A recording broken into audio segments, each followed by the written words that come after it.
Selamat pagi Bapak Ibu Saudara yang diberkati oleh Tuhan.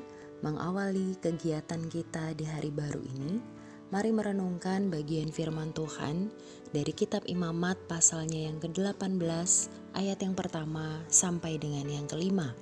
Firman Tuhan berkata, Tuhan berfirman kepada Musa, "Berbicaralah kepada orang Israel dan katakan kepada mereka, Akulah Tuhan Allahmu. Janganlah kamu berbuat seperti yang diperbuat orang di tanah Mesir, di mana kamu diam dahulu. Juga janganlah kamu berbuat seperti yang diperbuat orang di tanah Kanaan, kemana aku membawa kamu.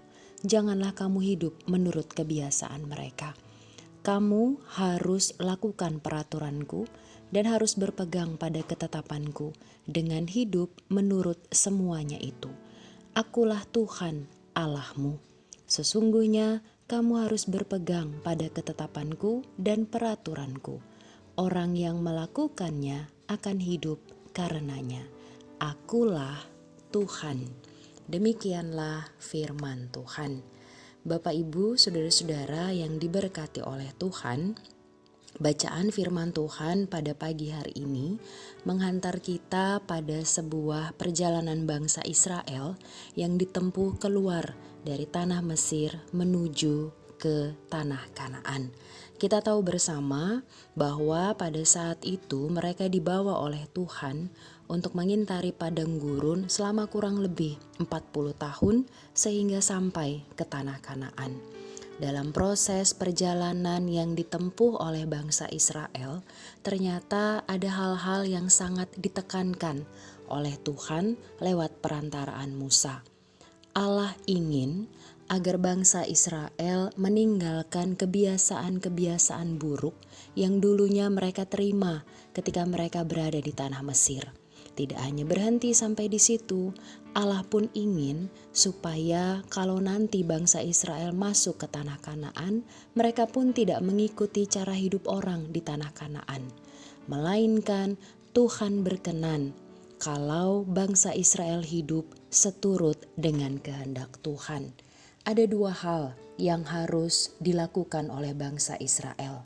Yang pertama, Tuhan ingin agar bangsa Israel melakukan peraturan-peraturan yang telah ditetapkan oleh Tuhan. Ini berarti apapun yang dilakukan oleh bangsa Israel harus seturut dengan perintah Tuhan. Hal kedua yang Tuhan inginkan adalah supaya bangsa Israel berpegang pada ketetapannya. Dan ini membuktikan bahwa Tuhan ingin agar bangsa Israel menjadikan Tuhan sebagai dasar atau pedoman dalam kehidupan mereka. Kalau bangsa Israel melakukan peraturan yang dari Tuhan asalnya dan berpegang pada ketetapan Tuhan, maka hidup yang kekal akan dianugerahkan bagi mereka.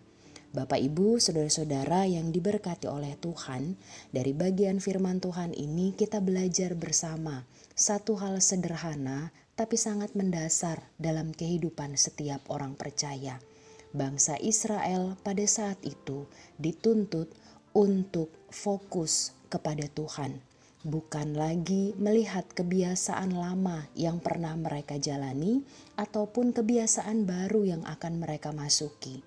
Tapi Tuhan mau supaya mereka menjadikan Tuhan sebagai fokus utama dalam kehidupan mereka. Dan perintah yang seperti ini pun inilah yang Tuhan inginkan supaya kita lakukan di masa sekarang. Bagaimana kita menjadikan Tuhan sebagai fokus utama dalam kehidupan kita dengan cara melakukan perintah Tuhan dan menjadikan Tuhan sebagai dasar atau pedoman dalam hidup ini. Di hari baru yang Tuhan perkenankan untuk kita tapaki, mari menjadikan Tuhan sebagai fokus utama dalam kehidupan kita sehingga hidup kekal dianugerahkan Tuhan dalam kehidupan setiap orang percaya. Tuhan Yesus memberkati kita sekalian. Amin. Mari kita berdoa. Terima kasih Tuhan Yesus untuk firman-Mu yang boleh mengingatkan kami di pagi hari ini, supaya kami terus menjadikan Tuhan sebagai fokus utama dalam kehidupan ini, dengan cara melakukan perintah Tuhan, bahkan berpegang pada ketetapan-Mu. Tolonglah kami ya Tuhan dengan hikmat yang daripada-Mu asalnya, supaya firman Tuhan ini sungguh-sungguh dapat kami hayati dan dapat kami berlakukan di hari baru yang masih Tuhan percayakan untuk kami tapaki. Kami yakin hikmat yang dari Tuhan memampukan kami untuk terus menjadikan Tuhan sebagai fokus utama dalam kehidupan kami. Dalam nama Tuhan Yesus kami berdoa. Amin. Selamat menjalani hari yang baru Bapak Ibu Saudara. Mari terus menjaga kesehatan dan jangan lupa jadikan Tuhan sebagai fokus utama dalam kehidupan kita. Tuhan Yesus memberkati kita sekalian.